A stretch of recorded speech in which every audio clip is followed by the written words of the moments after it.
Hello guys, welcome back. I am Ashish and today we'll be continuing with our module 2 administrative thought and we'll be continuing with classical theory.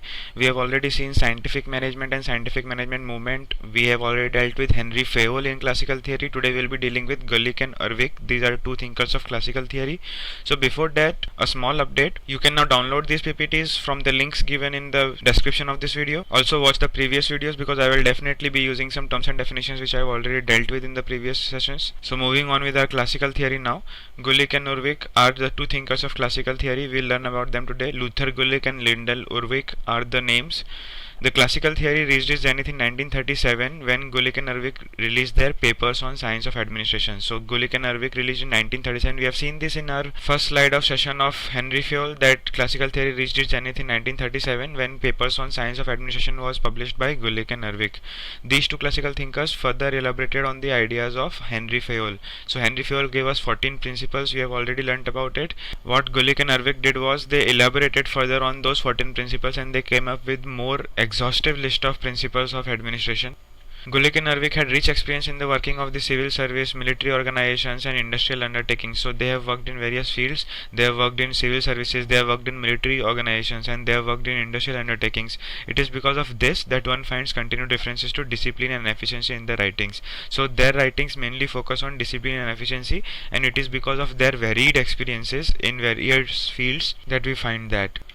They even borrowed certain concepts like line and staff from military organization. Now what is line and staff in military organization? So military consists of commander-in-chief and below commander-in-chief there are generals, colonels, lieutenants. These are all line authorities. Line authority means the scalar chain or the hierarchy that we have learnt. It is the line of authorities like commander-in-chief, general, colonel, lieutenant. These are the line authorities. And what are staff authorities? That which help the line authorities in executing their tasks more efficiently. For example, in military organizations, staff authorities are agencies which are concerned with support and transport, kitchen services, medical services, the people who take care of food, the people who take care of medicines, veterinary services. These are all staff services. They help the line services in executing their tasks more efficiently and more effectively, but they themselves have no direct play in the field as such, in the war as such. So these are all the staff agencies, and line agencies are nothing but the hierarchical line of authorities, and staff are those people who help the line in executing their tasks more efficiently and effectively.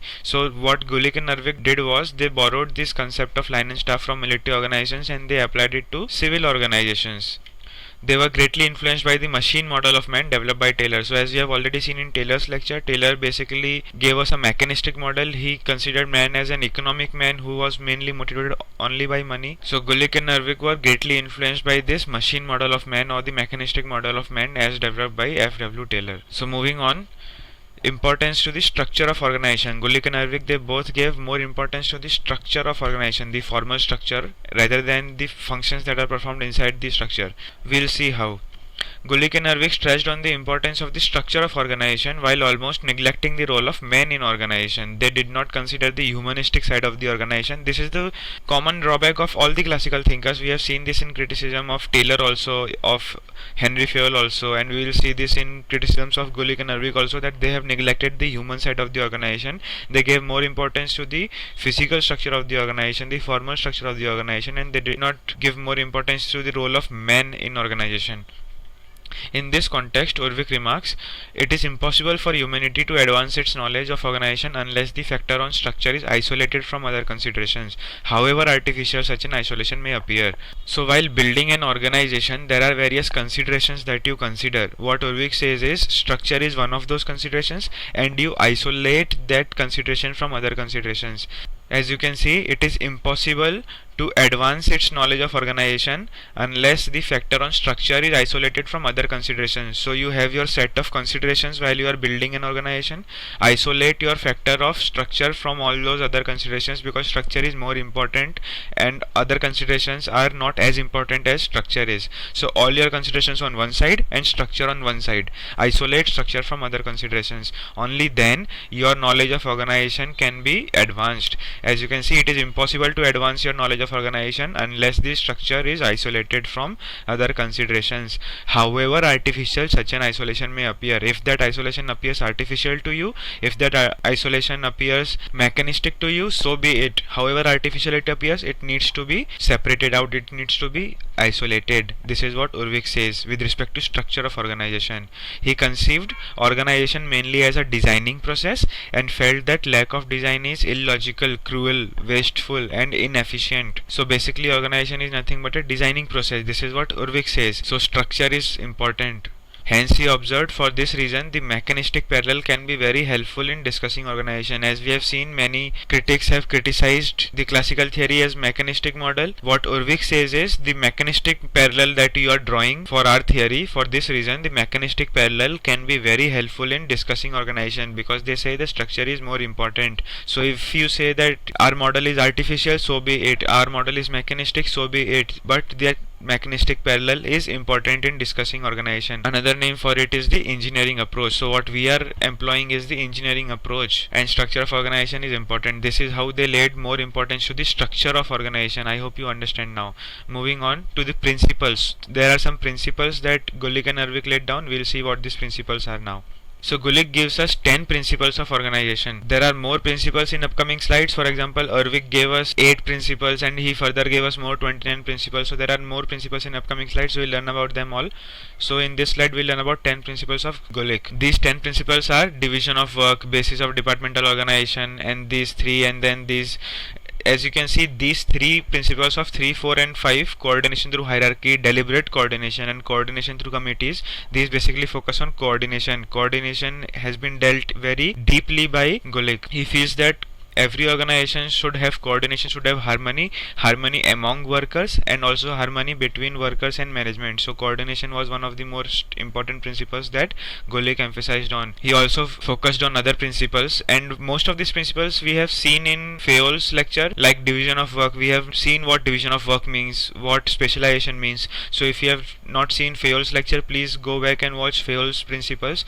We have dealt with many of those principles like unity of command in Fayol's session. In upcoming slides we will deal with those principles only which we have not dealt with in Fayol's session. And as I already told you, we will see some more principles by Urwick also in upcoming slides. So what you have to do is not remember these principles by heart, but know what they actually mean. Now why I am saying this is because UPSC does not ask you list all the 10 principles of Gulick or list all the 8 principles of Urwick. UPSC does not ask such static questions. UPSC asks dynamic questions. For example, they might give you this principle of basis of departmental organization, which is an important principle by Gulick, and they might ask you to elaborate on this. So you must know what basis of departmental organization means. You must know what division of work means. You must know what decentralization means. So you must know about all of these principles, but it is not necessary for you to remember these principles by heart. Like these are the 10 principles given by Gulick or 8 principles as given by Urwick.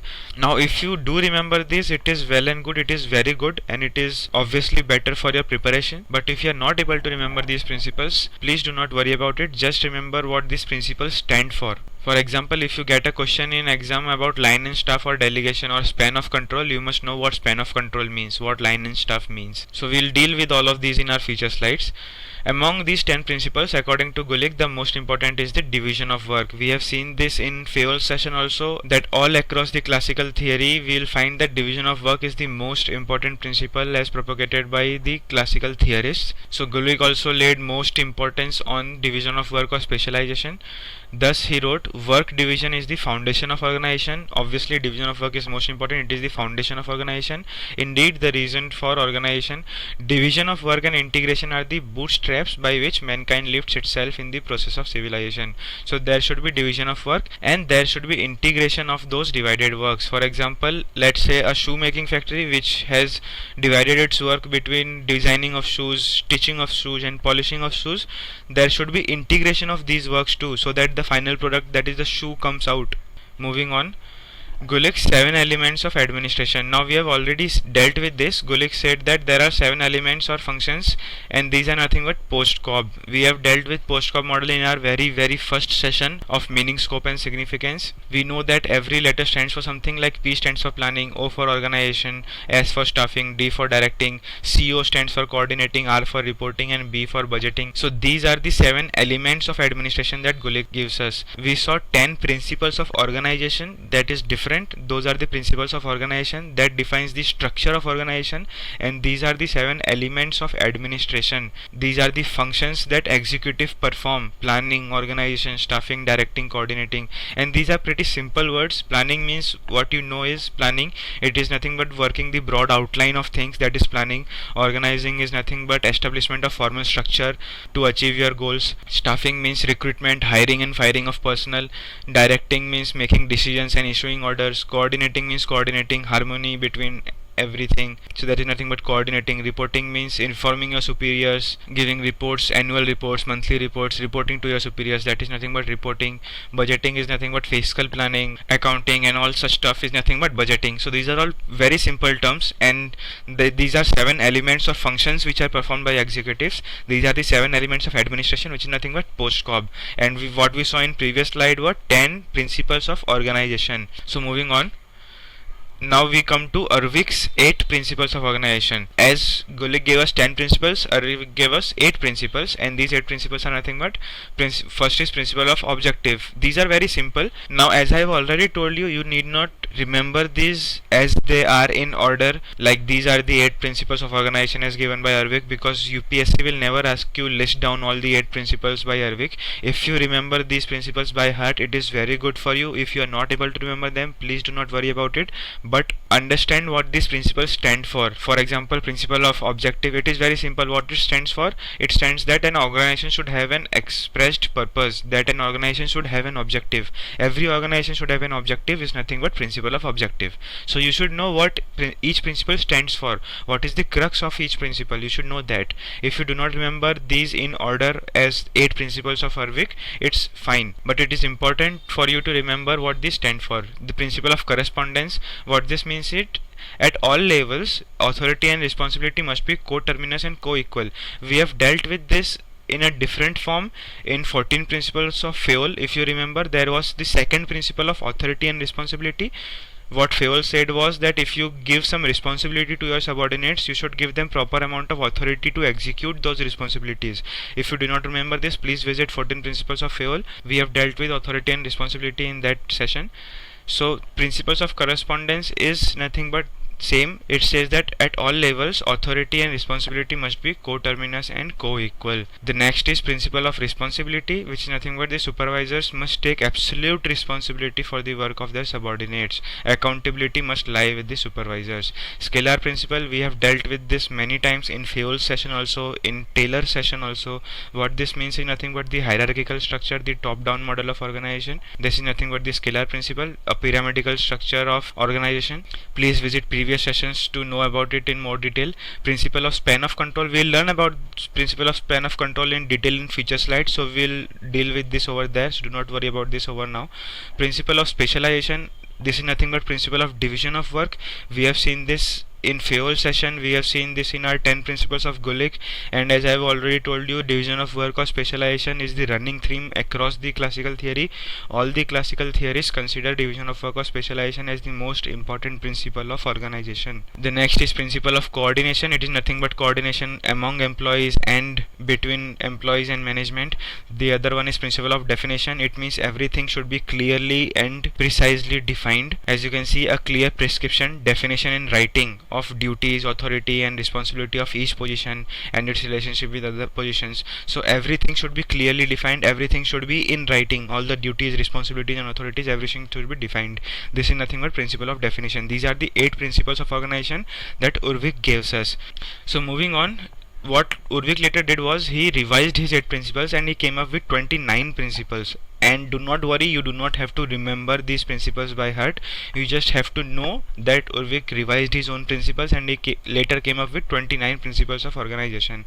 So later in 1943, as we have seen in 1937, the papers of Gulick and Urwick were released. So later in 1943, Urwick published his most famous book, The Elements of Administration, and in this book he enunciated the set of 29 principles. In doing so, he synthesized and integrated F.W. Taylor's principles of scientific management, Henry Fayol's 14 principles of administration, Mooney and Riley's principles, process and effect, ideas of Mary Parker Foley and V.A. Gracchus. So what he did was he integrated everything. He integrated principles of scientific management also, Henry Fayol's principles also, Mooney and Riley's principles also. We'll learn about Mooney and Riley in our next session. He integrated even ideas of Mary Parker Foley. So he integrated everything, and this is how he came up with 29 principles of organization.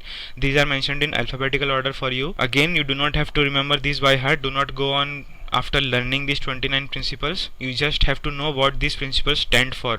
For example, you have to know what scalar process means. You have to know what delegation means. So just know what these principles mean, and you do not have to worry about anything else.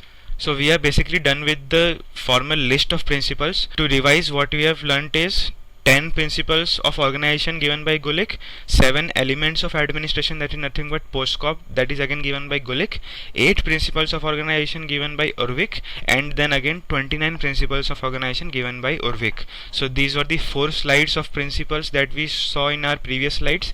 So moving on, we'll discuss some of the difficult principles now. Now, some of the principles we have already dealt with in Fayol session, like division of work or specialization or unity of command. So we will not touch upon those. Please visit Fayol session to learn about those. What we will do is we will learn only about those principles which we have not dealt with before. So moving on with our miscellaneous session. Theory of departmentalization. As we have seen, the second principle of the 10 principles of Gulick. Gulick gave us 10 principles of organization.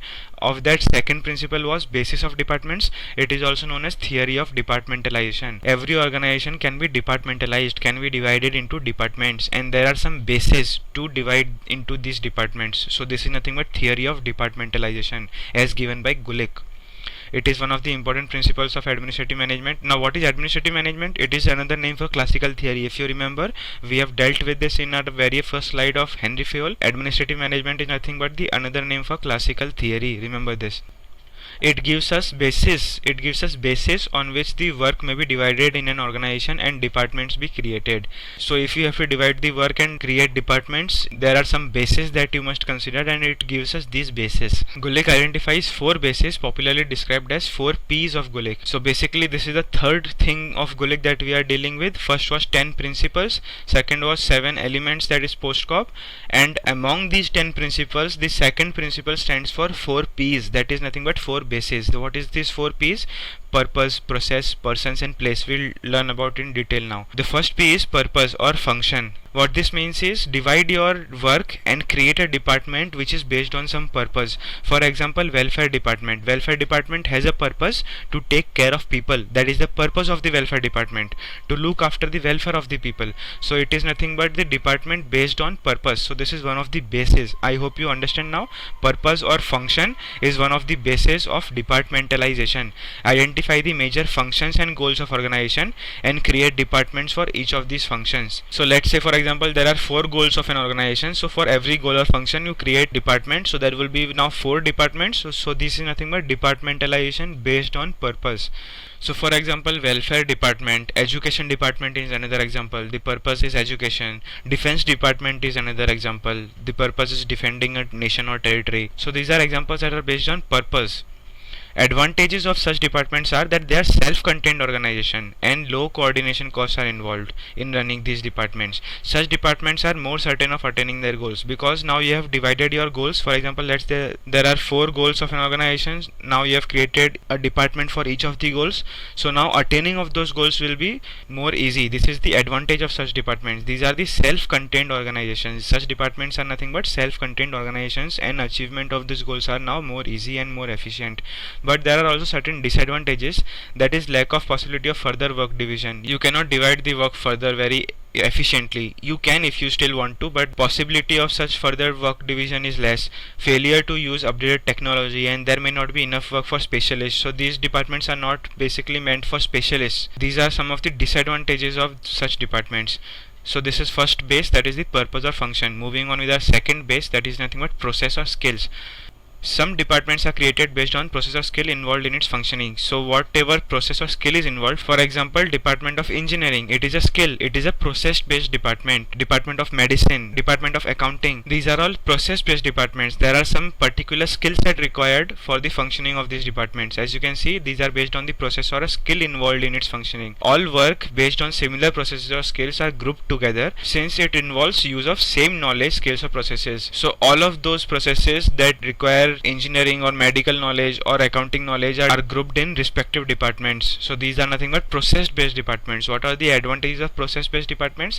It brings together in a single office a large amount of each kind of work. It is possible to make use of most effective division of work and specialization. As you can see, Department of Engineering will be specialized in the process or skill of engineering. Department of Medicine or Department of Accounting will obviously be specialized in that particular field. So the biggest advantage of process based department is it brings in proper specialization, the actual specialization and proper division of work it brings in. This is the most important advantage of process based department. Secondly, it makes possible maximum use of labor and machinery for mass production. So this is the second important advantage of process based department.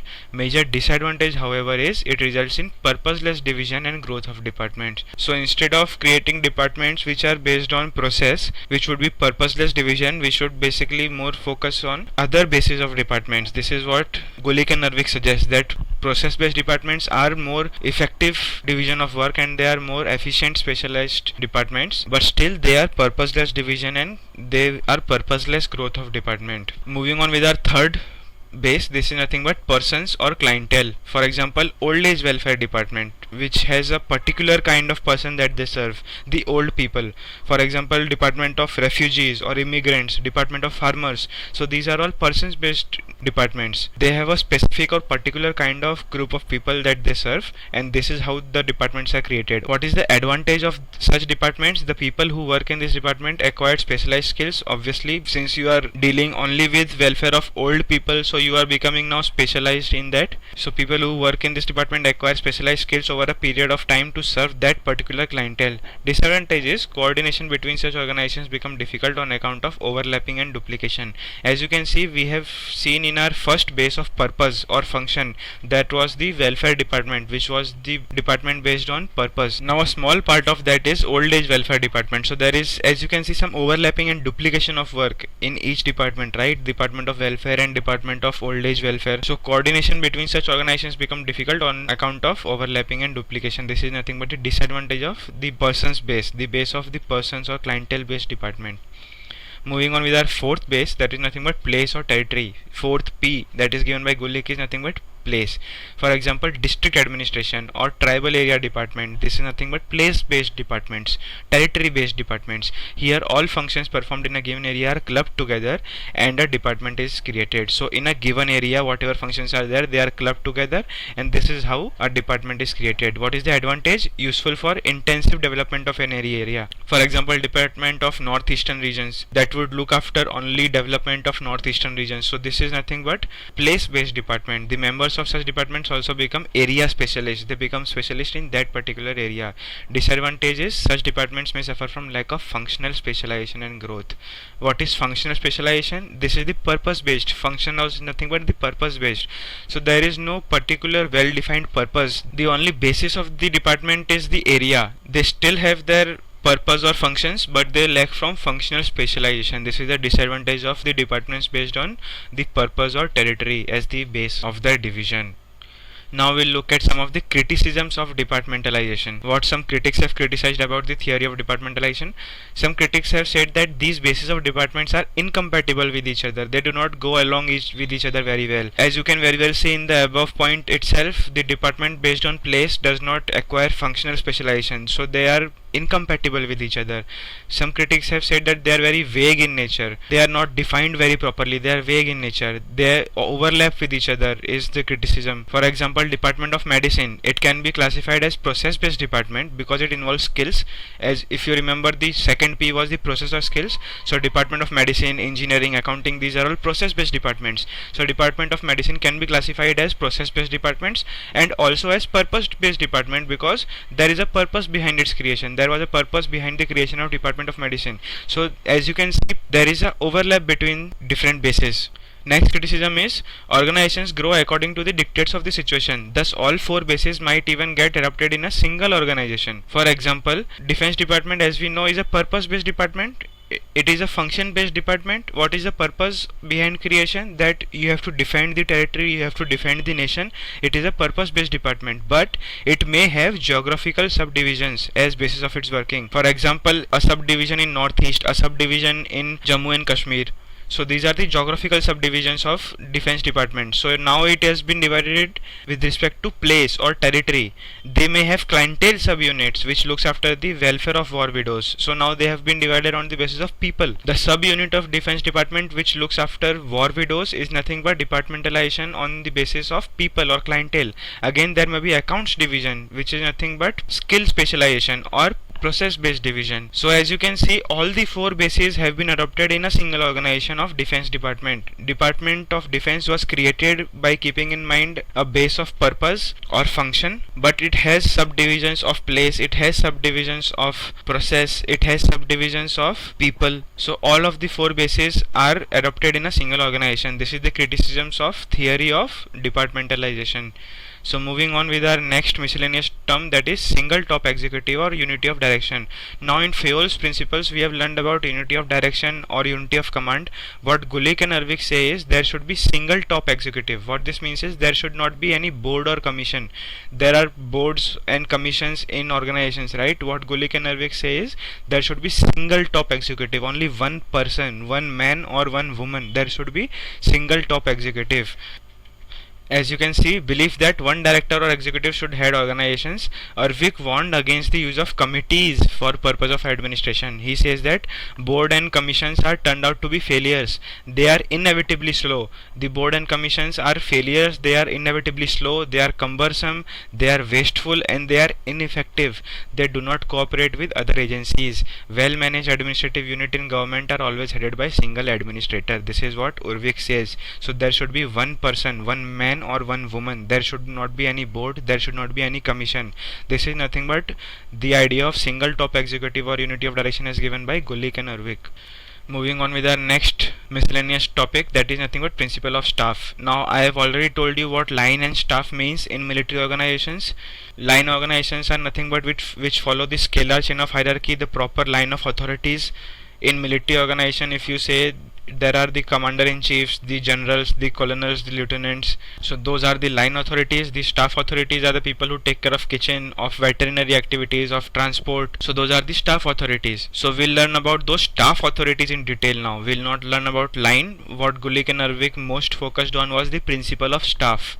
The principle of staff is born out of principle of unity of command. When all authority rests with leader, he requires assistance in running the organization. As is very evident, if there is one chief executive or there is one leader who is leading the organization, he will require some assistance because he has too much of workload. So whoever assists them, whoever assists those chief executives are nothing but staff people, staff agencies and staff authorities. They help him in problem solving of his daily business. Before a problem comes to the executive, the staff authorities handle it and they break down the problem. They provide all the information to the executive about it and they give their advice about it. So they actually assist their leader or their chief executives in executing their day-to-day tasks.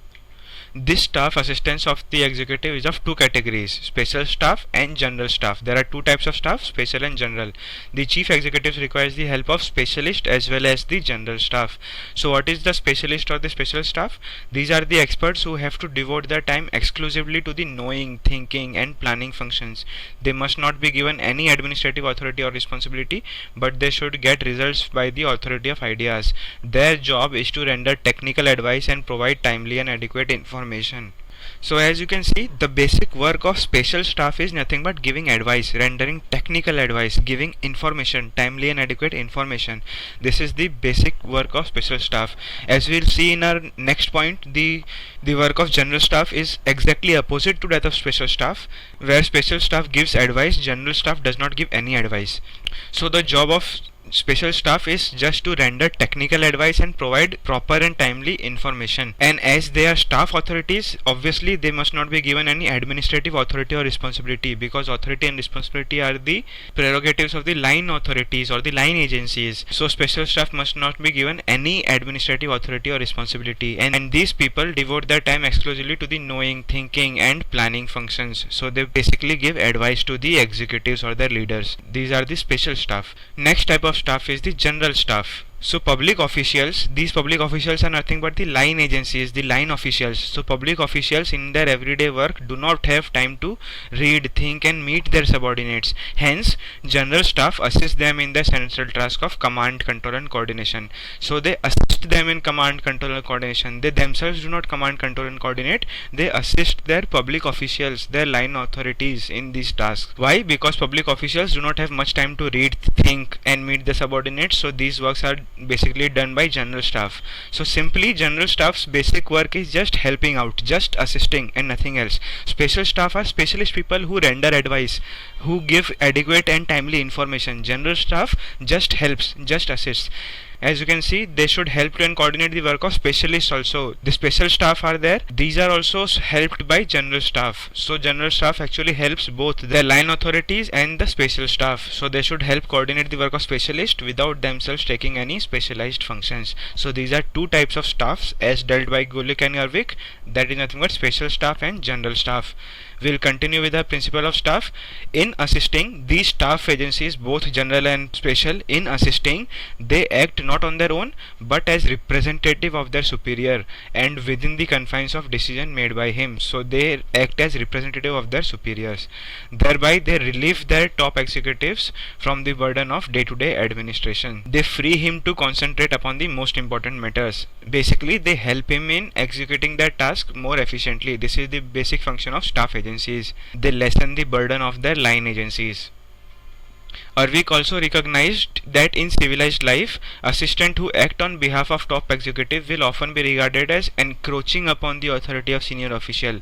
To overcome this problem, Gulick suggests that assistant to be men with a passion for anonymity. So what Urwick says is, in a civilized life, in a daily life, in a day-to-day life, it might happen that the assistant who is working on the behalf of their executive as the representative of their superior, that assistant might be regarded as encroaching upon the authority of the senior officer, कि वो उसका काम ले रहा है, ज़्यादा बड़ा बन रहा है. These kind of criticisms might arise in day-to-day life. To this problem of Urwick, Gulick suggests that the assistants that you choose, those should be the men with a passion for anonymity. Your assistant should not go on Facebook and post every single thing that he is doing on behalf of the supervisor. So if you are a man with passion for anonymity, then you are perfect to be an assistant. This is what Gulick suggests that assistants should be chosen as. They should be chosen as men that have the passion for anonymity. So this is nothing but the principle of staff as dealt by Gulick and Urwick. Moving on to our next miscellaneous term, that is the principle of delegation. Now to explain this in very simple terms, you might already know what delegation means. Delegation means entrusting or giving out your authorities and responsibilities and powers to your subordinates. Not keeping all the powers in your hands, not having too much of centralization, giving out the powers and responsibilities to the subordinates. This is nothing but is meant by delegation. The principle of delegation emphasizes on the need of administrators to keep the requisite authority with them to act and delegate the rest of it to their subordinates. So whatever the proper amount of authority that is required for you to act, keep it with you, and whatever the rest that can be delegated should be delegated. This is nothing but the principle of delegation. Administrators must keep in mind to keep the requisite authority with them to act and delegate the rest of it to their subordinates. In the absence of such delegation, the subordinates cannot discharge their responsibility. So if you give responsibilities to your subordinates, you should also give them proper authorities. In the absence of such authorities, in the absence of such delegation, responsibilities cannot be discharged efficiently.